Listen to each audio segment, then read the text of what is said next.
Vamos a hablar sobre la cadera, ¿sí? Los movimientos de extensión de la cadera. La extensión de la cadera dirige al miembro inferior por detrás del plano frontal. La amplitud es mucho menor que una flexión, eh, ya que esta lo limita el ligamento iliofemoral. Hay dos tipos de extensiones de cadera.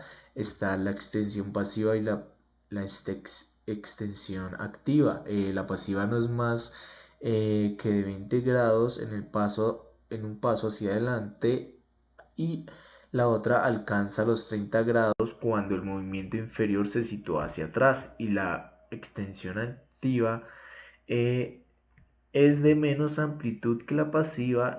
Cuando la rodilla está extendida, la extensión es mucho mayor a los 20 grados que cuando la flexión, cuando está flexionada. Eso pasa por los músculos isquiotibiales, que pierden la eficacia, funcionalidad con los extensores de la cadera. En la siguiente diapositiva vamos a ver los movimientos de flexión de la cadera. La flexión de la cadera es el movimiento que produce el contacto de la cara anterior del músculo con el tronco, de forma que el músculo y el resto de los miembros inferiores sobrepasen el plano frontal de la articulación.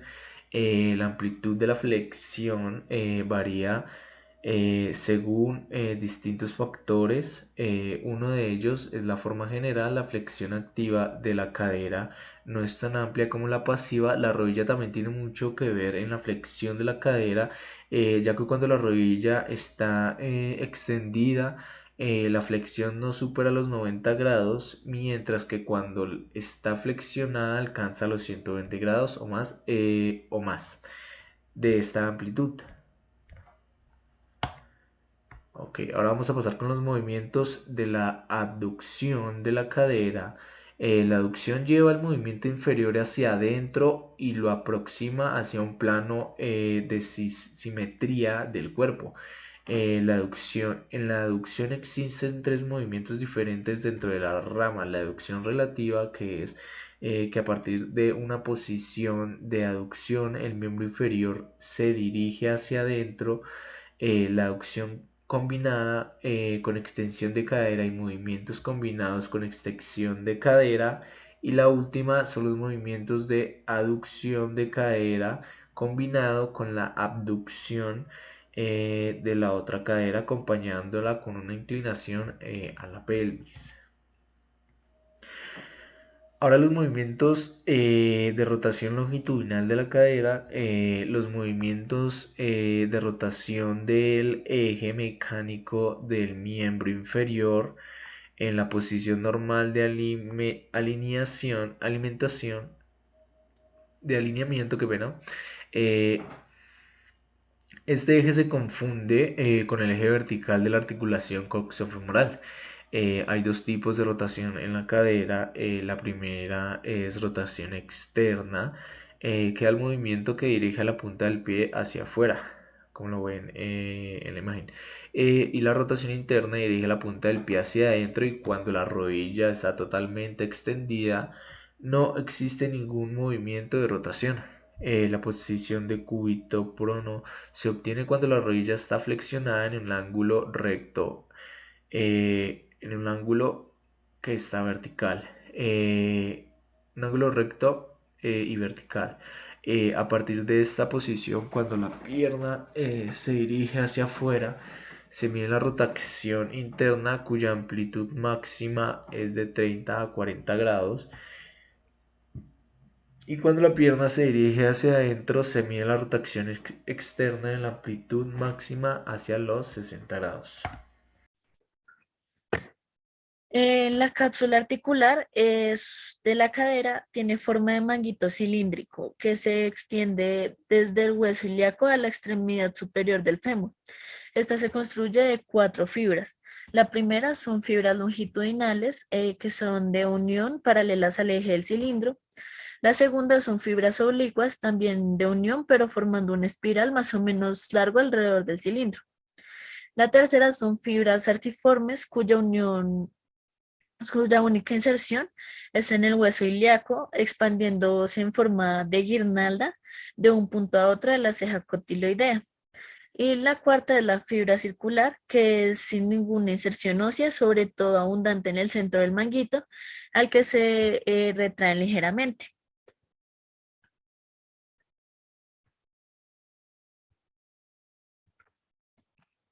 Bueno, dentro de la cadera encontramos los ligamentos, que es el ligamento iliofemoral, que es como abanico fibroso, cuyo vértice se inserta en el borde anterior del hueso ilíaco por debajo de la espina ilíaca anteroinferior.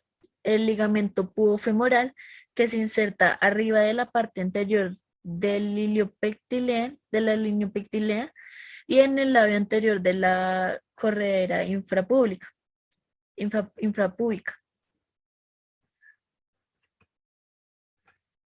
donde sus fibras se entrecruzan con la inserción del músculo pectilíneo y el ligamento isquiofemoral, que su inserción interna ocupa la parte posterior de la ceja y el rodete cotiloideo. En la función de los ligamentos en la flexo-extensión, encontramos en alineación normal los ligamentos están moderadamente tensos. En la extensión de la cadera, todos los ligamentos están tensos, puesto que se enrollan en el cuello femoral, y en la flexión de cadera, todos los ligamentos se distienden. Dentro de la rotación interna y rotación externa, tenemos que la línea intertrocántea anterior se aleja de la ceja cotiloidea, de forma que todos los ligamentos anteriores de la cabeza están tensos. Y en la rotación interna, todos los ligamentos anteriores se distienden y en particular en las iliopetrocántereo y el ligamento pubofemoral, mientras que el ligamento isquiofemoral se tensa. En la aducción y abducción encontramos que es en los movimientos de aducción, el as iliopetrocantéreo se tensa y el ligamento pubofemoral se distiende. En los movimientos de abducción sucede lo contrario. El ligamento pubofemoral se tensa considerablemente, mientras que el as iliopetrocantéreo se distiende.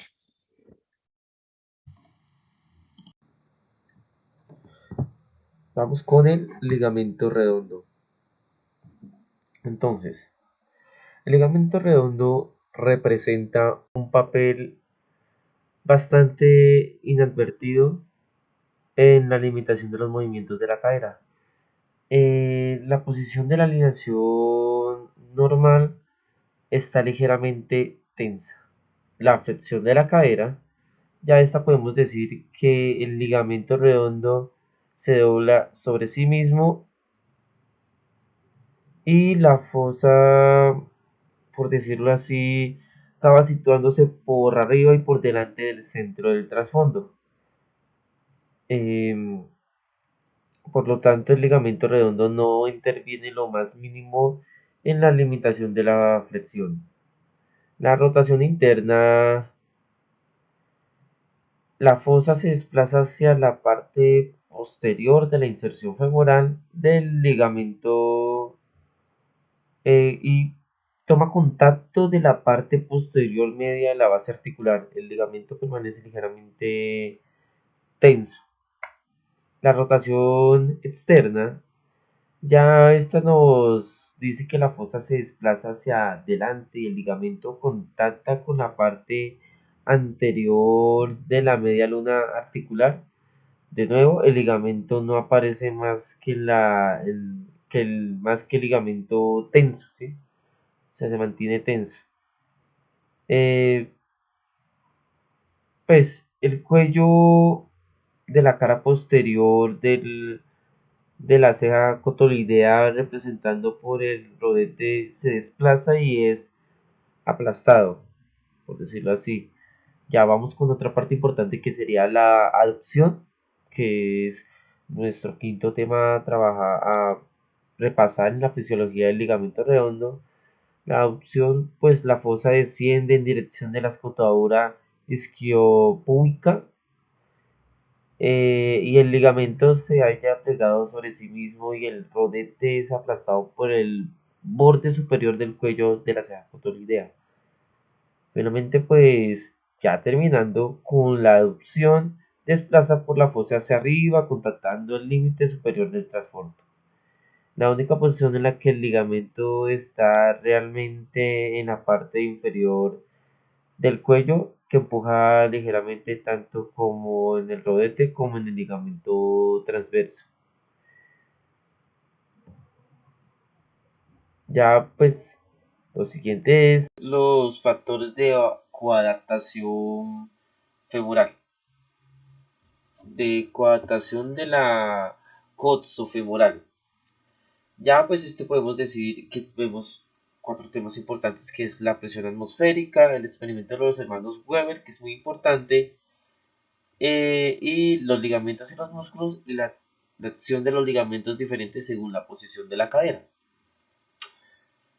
Y pues acá vemos que al contrario de la articulación escapo humeral, a la que la gravedad tiende a dislocar, la articulación de la cadera se beneficia de sí misma, al menos por la posición de la alineación normal. Esta tiende que la cavidad cotiloidea se representa tan solo una hemisfera, por lo tanto no existe como la mecánica se denomina por de acoplamiento desde el punto de vista mecánico. Entonces el cotílogo se puede retener debido a la forma de la hemisferia. Pues, no obstante, el rodete cotiloideo prolonga la superficie del cotílogo proporcionado a más profundidad, de modo que la totalidad de la cavidad cotiloidea sobrepasa la hemisfera.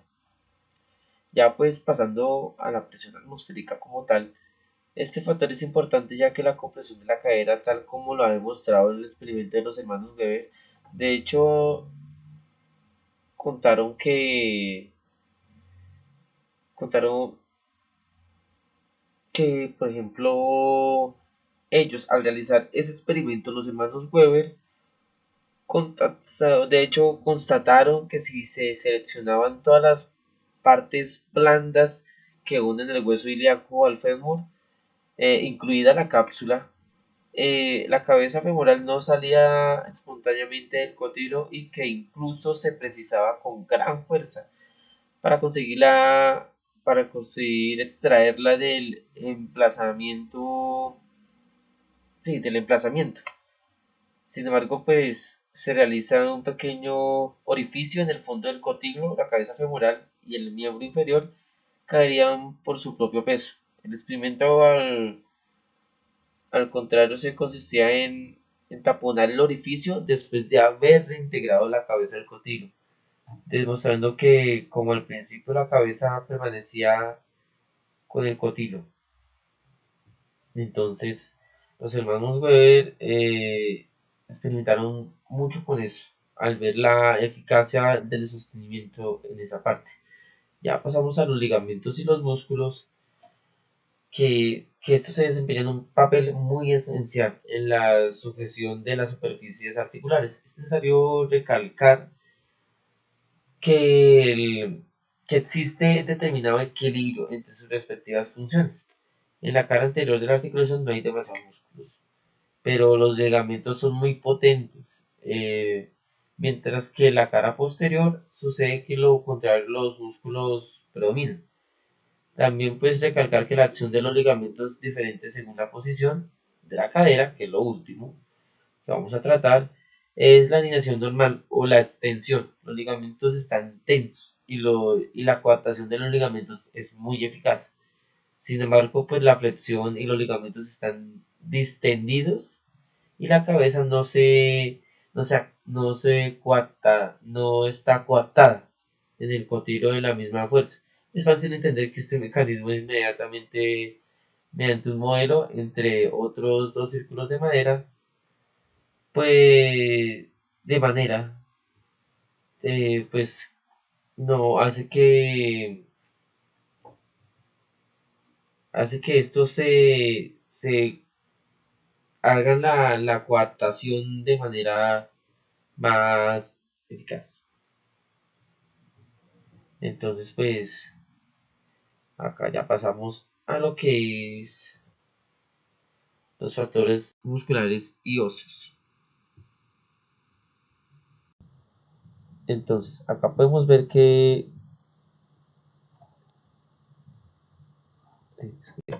los músculos tienen una función esencial en la estabilidad de la cadera.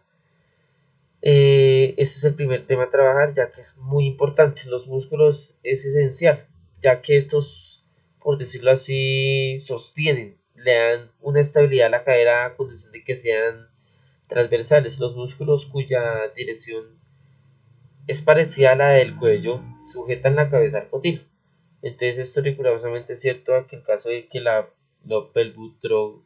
que la pelvis, el pelvitrocánteo eh, están y el obturador externo, lo mismo ocurre con los glúteos, sobre todo el glúteo menor y el mediano, cuyo componente de coadaptación no solo es importante, sino que gracias a la potencia desempeñan una función primordial, por lo que se les denomina músculos sujetadores de la cadera. Sin embargo, los músculos tienen una dirección longitudinal, como es el caso de los abductores, tienden a luxar la cabeza femoral de arriba del cotilo, sobre todo si el techo del cotilo está aplanado. Entonces,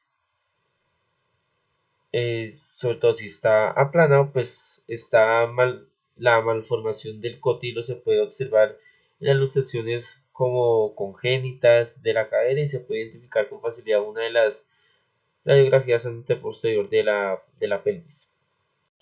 Ya pues pasamos a lo que lo es el plano horizontal, que es un tema un poco interesante.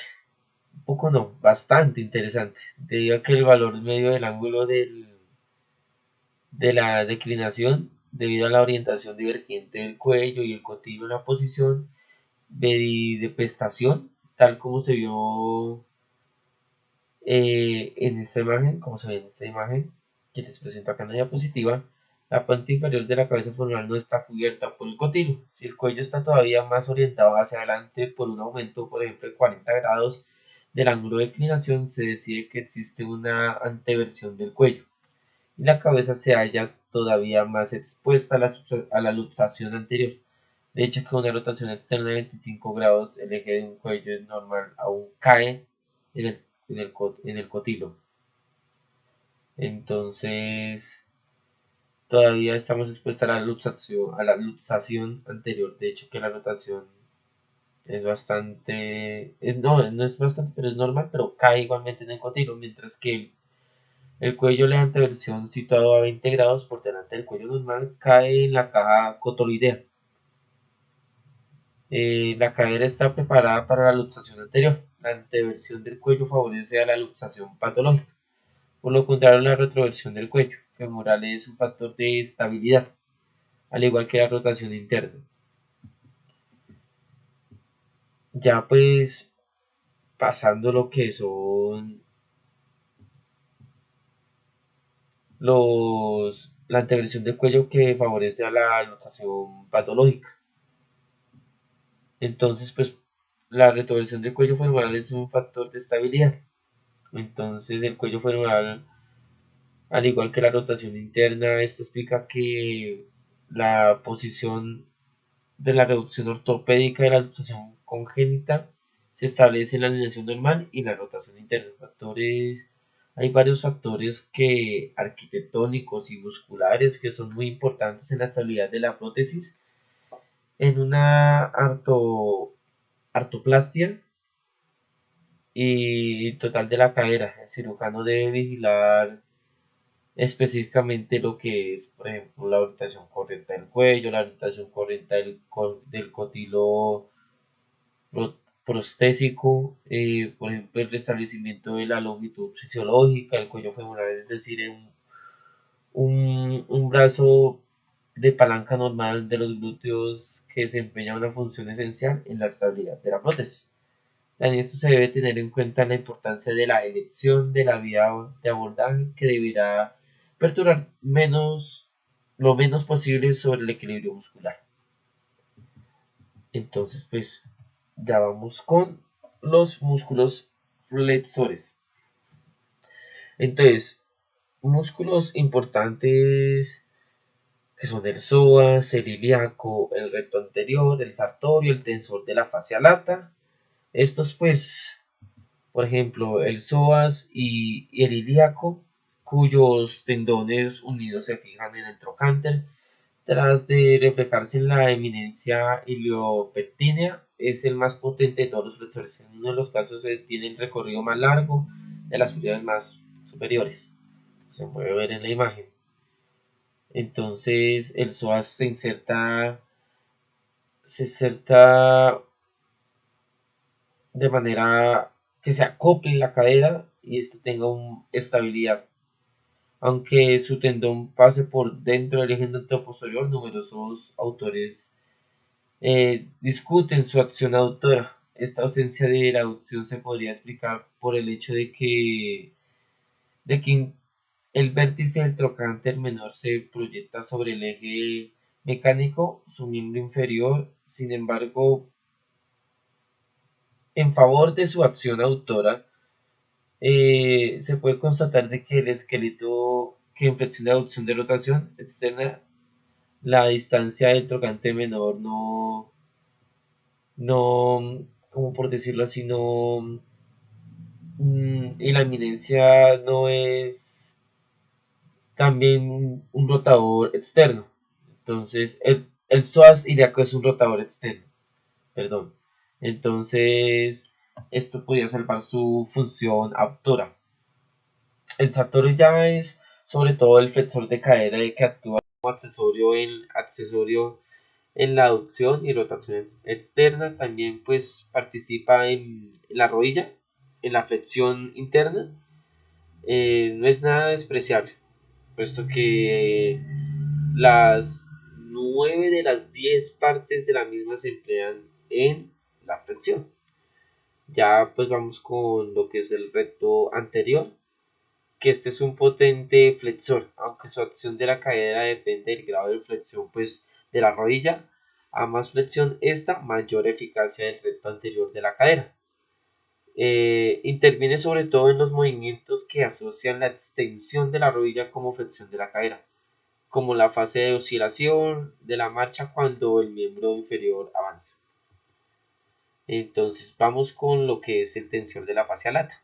El tensor de la fascia lata, además de su acción estabilizadora de la pelvis y su potente acción de abducción, posee un gran componente de flexión. Algunos músculos pues poseen accesorios de un componente de flexión de cadera, acción coadyacente de que no se debe menospreciar. Son los que por ejemplo, los que se exponen acá también, que son los del pectilíneo, el aductor mediano, lo que es el recto interno. Estos también hacen una acción secundaria muy importante. Ya pues los flexores de la cadera pues tienen bastante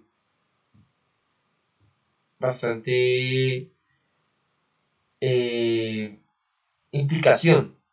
Entonces, al realizar la flexión, pues sostienen ciertas partes y ayudan mucho. Ya depende también algunos de la flexión de la rodilla.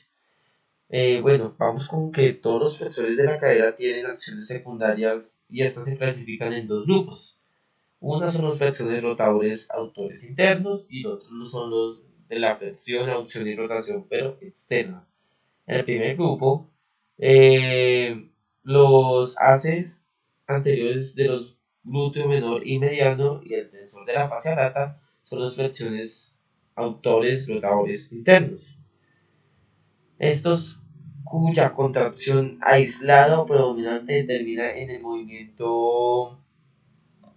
el movimiento que se hacen al hacer un movimiento interno. Entonces podemos decir que cuando un jugador de fútbol puede hacer un movimiento de, de frenado lateral, que hace un movimiento interno. Ya pues el segundo grupo se incluye ya el psoas ilíaco, el petilíneo, el aductor mediano, que realizan un movimiento de flexión, opción, rotación, pero externa. Ya pues es como cuando un jugador hace un regate por encima de la pelota o hace una amague. Ya pues durante la flexión directa, como ocurre en la marcha, es necesario que ambos grupos realicen una contracción antagonista, sinérgica y equilibrada. Ya la flexión, aducción, rotación interna necesita como que predominen más los autores y el tensor de la fascia lata, así como los glúteos menor y el mediano en calidad de los rotadores internos. Pasamos ahora con algo muy importante que son los músculos extensores de la cadera.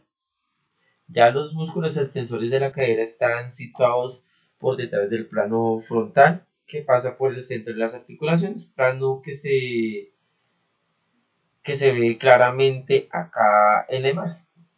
Entonces se distinguen en músculos grandes, como lo que es, por ejemplo, el músculo extensores según se inserte en el extremo superior del fémur o alrededor de la rodilla. Entonces el primer grupo es el más importante, es el glúteo mayor, es el músculo más potente del cuerpo. Ya pues este también es del mayor tamaño, el de mayor tamaño. Ya pues por supuesto es el más fuerte, ya que si es el mayor mañana, pues es el más fuerte. Ya este también se trabaja, ya que su acción lo complementan los haces posteriores de los glúteos mediano, el glúteo menor. Estos músculos son además rotadores externos. Ya el segundo grupo incluyen ya fundamentalmente los músculos isquiosurales. Ya pues estos van en porción larga del bíceps femoral, semitendinoso y semimembranoso, ya cuya potencia total no es más que de 22 kilogramos. Se trata de los músculos biarticulares y su eficacia en la cadera depende a gran medida de la posición de la rodilla. Ya pues al realizar la posición de la rodilla pues depende también del bloqueo de la rodilla. Ya en extensión que favorece a la acción extensora sobre la cadera, pues también existe por lo tanto una relación de antagonismo, sinergia entre los isquiosurales y los cuádriceps, sobre todo en el recto anterior. Parte que los autores deben incluirse más en los músculos extensores, específicamente en el tercer aductor, cuya función accesoria es la extensión de cadera. Ya los músculos extensores de la cadera poseen acciones secundarias dependiendo pues de su posición, ya pues de abducción y aducción. Podemos decir que estos estabilizan la pelvis, ¿listo? Son, es- son los esfuerzos de extensión de una pelvis muy vascular. Glúteo mayor se contrae enérgicamente al igual que los isquiotibiales, cuya eficacia su eficacia aumenta. Así la rodilla está en una extensión.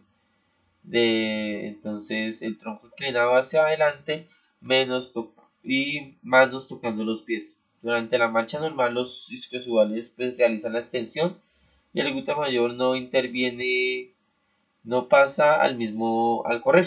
por ejemplo, al correr, al saltar o al caminar cuesta arriba, depende más del glúteo mayor, no solo es indispensable, sino que su función desempeña un papel más principal. Ya pues pasamos a lo que serían los músculos aductores.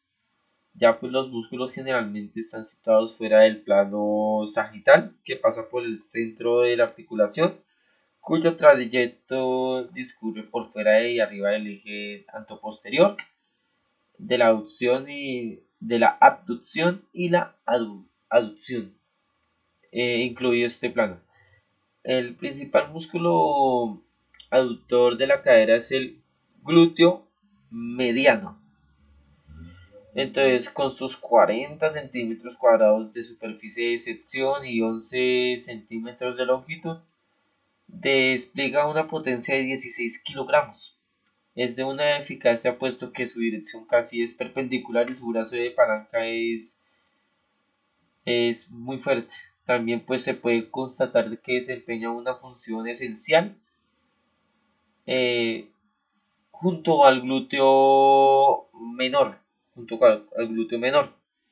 Ya pues la estabilidad transversal de la pelvis es un poco más eficaz.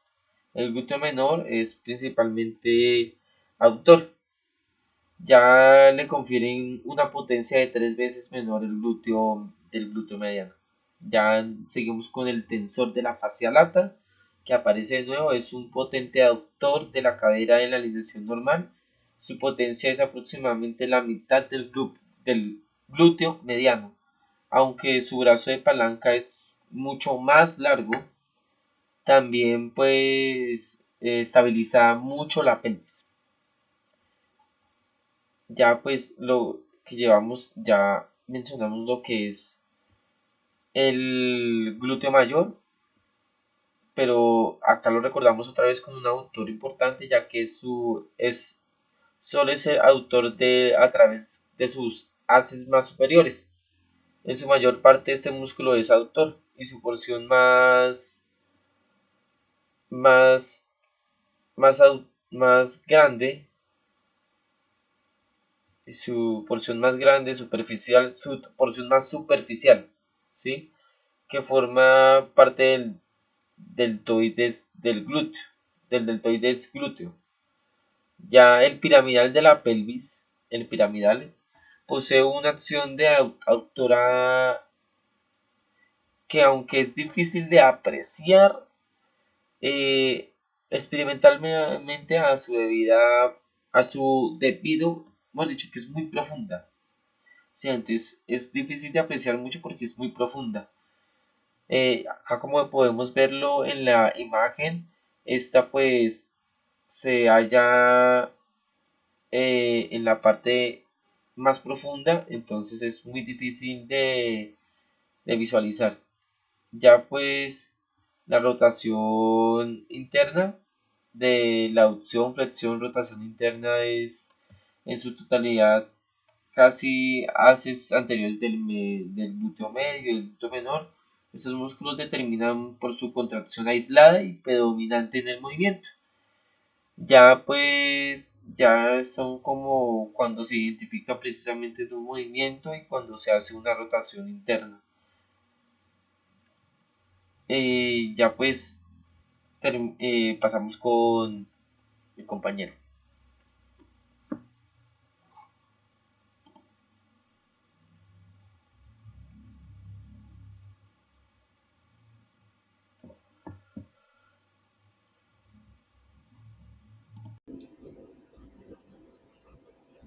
El equilibrio transversal de la pelvis. Inicialmente pues vamos a ver el apoyo bilateral.